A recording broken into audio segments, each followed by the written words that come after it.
같이 마음 모두 하나님 앞에 기도 드리심으로 고난주간 수예배를 하나님 앞에 드리겠습니다. 그가 진림한 우리의 허물 때문이요 그가 상함은 우리의 죄악 때문이라. 그가 징계를 받음으로 우리는 평화를 누리고 그가 채찍에 맞음으로 우리는 나음을 받았도다. 아멘. 예수님께서 십자가의 고통을 당하심으로 우리를 구원하신 하나님 아버지, 죄인을 하늘 백성이 되게 하시려고 독생자 예수를 십자가에 못 박혀 고통을 당하게 하신 사랑에 감사를 드립니다. 우리도 십자가의 고통을 피하지 않게 하시고 예수님의 고난에 동참하게 하시옵소서. 특별히 고난 중간에 육신의 즐거움을 취하지 않게 하시고 경건하게 생활하며 하나님의 말씀을 묵상하고 기도에 힘쓰게 하여 주옵소서. 오늘 하나님께 드리는 예배로 예수님의 고통을 체험하게 하시기를 예수님의 이름으로 기도드리옵나이다. 아멘. 찬송가 151장 하나님께 찬양 드리겠습니다.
말씀은 누가복음 23장 32절에서 38절 말씀입니다. 또 다른 두 행악자도 사형을 받게 되어 예수와 함께 끌려가니라. 해골이라 하는 곳에 이르러 거기서 예수를 십자가에 못 박고 두 행악자도 그렇게 하니 하나는 우편에 하나는 좌편에 있더라. 이에 예수께서 이르시되 아버지 저들을 사하여 주옵소서. 자기들이 하는 것을 알지 못함이니이다 하시더라. 그들이 그의 옷을 나눠 제비 뽑을세. 백성은 서서 구경하는데 관리들은 비웃어 이르되 저가 남을 구원하였으니 만일 하나님이 택하신 자 그리스도이면 자신도 구원할지어다 하고 군인들도 희롱하면서 나와 신 포도주를 주며 이르되 네가 만일 유대인의 왕이면 네가 너를 구원하라 하더라. 그의 위에 이는 유대인의 왕이라 쓴 패가 있더라. 아멘. 찬송 314장 하나님께 찬양 드리겠습니다.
빌라도에 의하여 십자가 처형을 언도받은 예수님은 로마 군인들의 손에 넘겨졌습니다.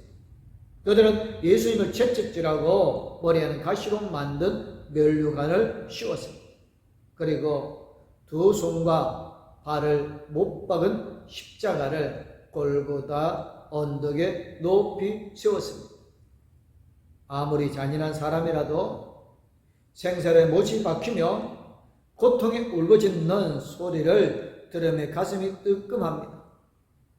그 고통을 조금이나마 들어주기 위하여 일종의 마취제인 몰약한 포도주를 조금 주었으나 주님은 거절하였음을 마가복음 15장 23절에서 확인할 수가 있습니다. 지금 예수님을 비롯한 두 강도는 인간으로서는 겪을 수 있는 그야말로 최고의 고통 가운데 서 있습니다. 십자가에 못 박힌 채 마지막 가쁜 숨을 몰아쉬며 6시간 정도 있는 동안에 유대인들은 잔인하게도 그 아래에서 구경하며 이런저런 말로 비웃습니다. 제가 남을 구원하였으니 만일 하나님이 택하신 자 그리스도면 자신도 구원할지어다. 어떤 자는 머리를 흔들며 예수님을 모욕하였습니다. 성전을 헐고 사흘에 짓는 자여 네가 하나님의 아들이거든 자기를 구원하고 십자가에서 내려오라. 거기 있던 군인들도 이런 말을 듣고 맞장구 치면서 비웃습니다. 네가 만일 유대인의 왕이면 네가 너를 구원하라. 성경을 통해 당시의 장면을 상상해 봅시다. 대제사장과 장로들을 비롯한 유대인들은 마음에서 무엇이 보입니까? 그야말로 미움이 가득 차 있습니다. 그들은 예수님을 십자가에 처형시키기 위해 온갖 수단과 방법을 가리지 않고 거짓 증언을 하면서 여기까지 몰고 왔습니다.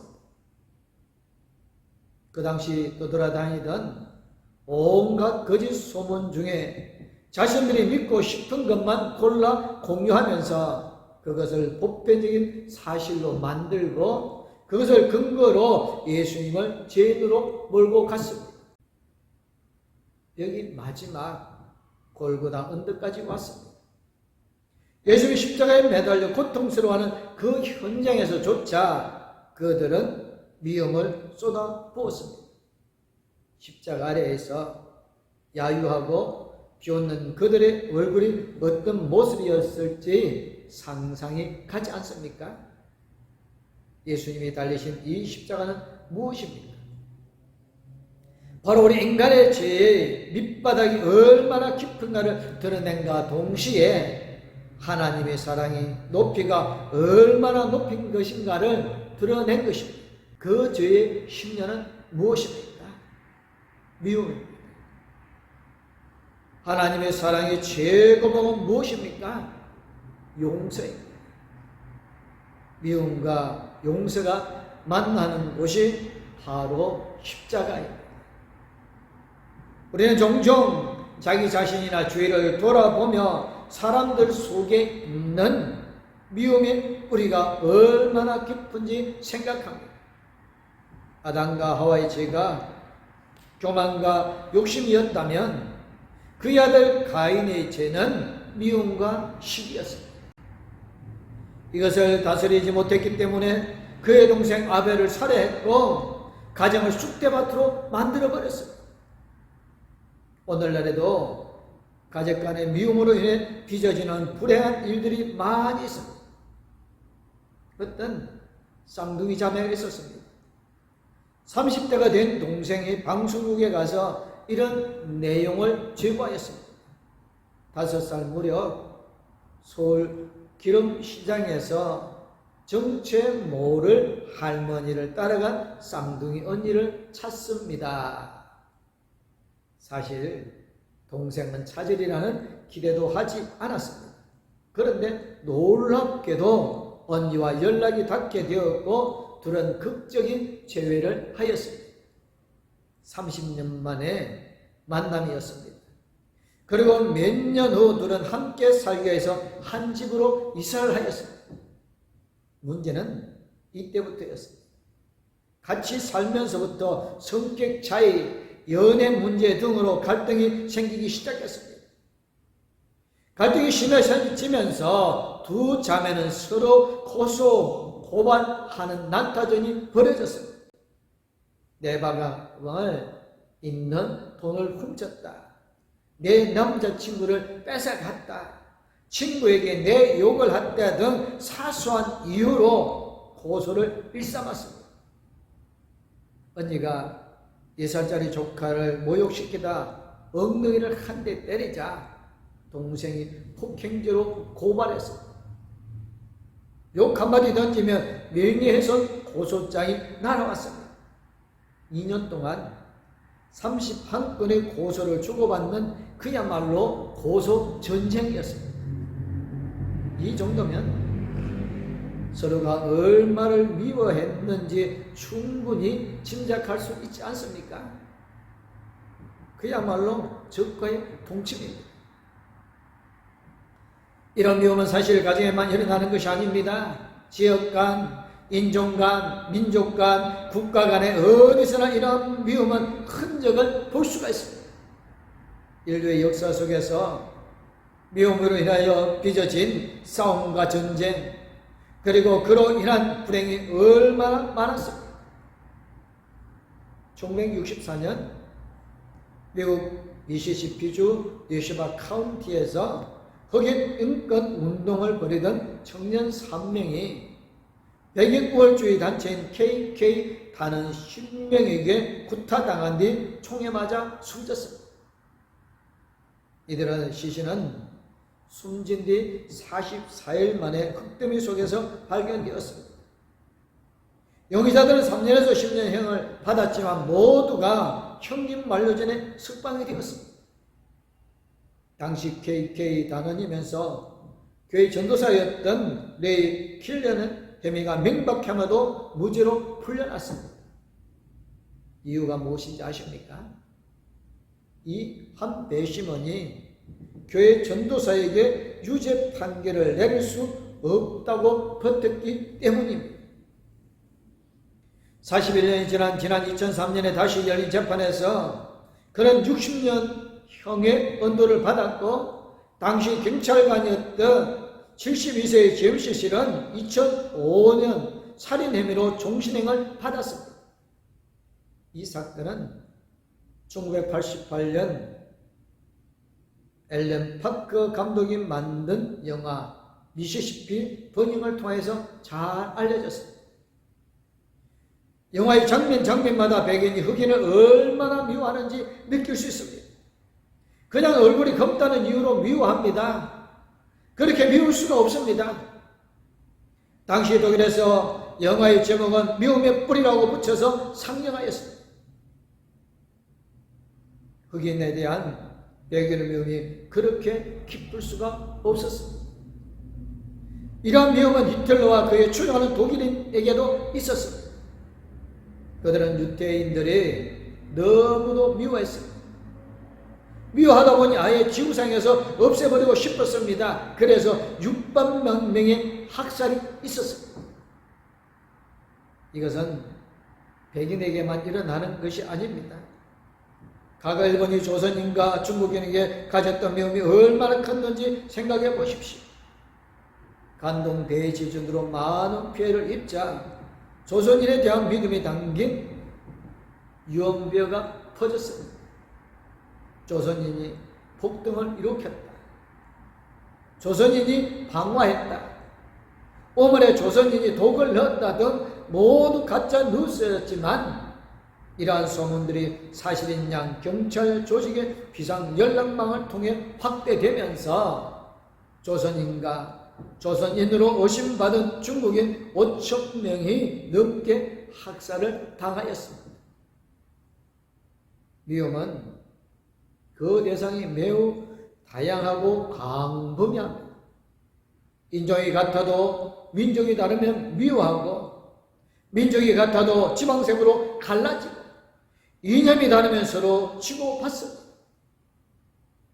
이러한 미움 가운데 가장 무서운 것은 종교이란 죽어감일 것입니다. 종교야말로 가장 통제하기 어려운 증오를 일으킨다는 것은 오랜 인류 역사를 통해 증명되어지고 있고 지금도 세계 곳곳에서 흔히 볼 수 있는 현상 아닙니다. 특별히 보수적이고 근본주의적이며 열정적인 종교인일수록 증오의 감정이 심합니다. 미움의 뿌리는 히틀러 독일에게만, 일본인에게만, 그리고 미국인에게만 있는 것이 아니라 우리에게도 존재합니다. 모든 인간 속에 자리 잡고 있습니다. 골고다, 아우슈비츠, 미시시피는 바로 우리 속에 있는 미움의 뿌리입니다. 그것은 멀리 유대인에게, 독일인에게, 일본인에게, 미국인에게 이야기가 아니라 바로 우리의 이야기입니다. 아벨을 죽인 가인의 이야기가 바로 우리의 이야기입니다. 이러한 미움의 뿌리가 가장 잘 나타난 곳이 있습니다. 바로 여기 골고다 언덕 십자가 앞에서 예수님을 조롱하는 사람들의 모습입니다. 골고다에 있는 분노로 가득 찬 사람들의 낯선 이들이 아니라 바로 우리 자신입니다. 우리 모두가 골고다의 성난 군중 속에서 어깨를 같이 하고 아우슈비츠, 미시시피의 미움으로 가득 찬 사람들 속에 함께 분노하지 않습니까? 예수님이 바로 이런 자들, 불이 깊은 미움으로 팔짱을 끼고 자신을 향해 이를 가는 그들을 바라보며 말씀하십니다.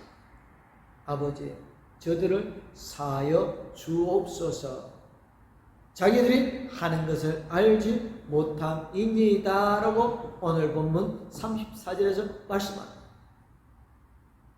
이 힘없는 기도는 피와 땀으로 범벅이 되고 고통으로 일그러진 얼굴에서 거친 숨을 몰아쉬며 나온 기도였지만 예수님의 십자가의 승리를 선포하는 기도였습니다. 바로 용서의 뿌리였습니다. 이 용서가 미움의 힘을 이겼습니다. 그리고 그 용서는 자신이 하는 것을 알지 못하고 살아온 어리석은 우리를 죄로부터 해방시켜 주었습니다. 주님은 그 십자가에서 오늘 우리에게 용서를 가르쳐 주십니다. 내가 너희를 용서한 것 같이 너희도 서로 용서하라는 것입니다. 그러나 이것이 결코 쉬운 일이 아님을 우리는 잘 알고 있습니다. 나이를 먹으면 먹을수록 진정으로 남을 용서하는 것이 쉽지 않음을 알게 됩니다. 왜 그렇습니까? 나이가 들수록 상처를 주고받는 일이 많아집니다. 그리고 그 과정에서 우리도 모르게 미움이 형성되어집니다. 미움의 감정이 치유를 받거나 해소되지 못한 채 또 다른 미움이 마음에 차곡차곡 쌓여져 갑니다. 때로는 함께 신앙을 하던 교인이 서로 원수가 됩니다. 심지어 같이 사는 가족이 가장 큰 미움의 대상이 되기도 합니다. 우리의 심령 구석구석에 이런 치유되지 못한 믿음의 파편들이 여기저기 널려 있습니다. 그리고 그런 파편들은 자칫 암과 같은 병으로 발전할 수 있습니다. 미운 사람이 잘 되기를 원하지 않습니다.